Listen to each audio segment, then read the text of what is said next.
صحيح عمليات المية البيضاء عمليات آمنة بشكل كبير، ولكن أحيانا بيجي لنا بعض المرضى يكونوا عملوا العملية في أماكن أخرى وحصل فيها مضاعفات شديدة، زي عم حمدي عمل عملية في مكان تاني من سنة وشوية حصل فيه إفشاح شديد داخل القرنية تهدد القزحية، عدم وجود عدسة العين أو حتى محفظة العدسة ممكن إن إحنا نحط فيها العدسة الجديدة.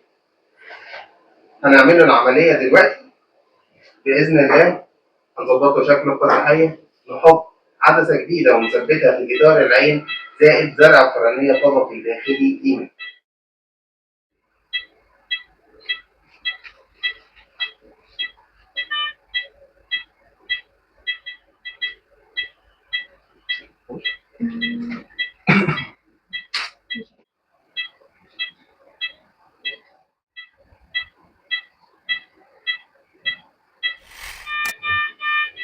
يا عم حمدي الحمد لله الحمد لله على سلامتك. احنا كده عملنا حاجات كتير قوي مع بعض، عملنا 4 عمليات مع بعض. نظفنا الجزء الأمامي من العين، ثبتنا عدسة جديدة في جدار العين عشان ما كانش فيها مكان تتحط فيها. ظبطنا شكل القزحية اللي كانت مقطوعة الحمد لله، وعملنا زرع قرنية طبقي داخلي. الحمد لله على سلامتك. عملية كانت كبيرة قوي بس ممتازة جدا لله. نسأل الله بإذن الله من فضله الحمد لله على سلامتك.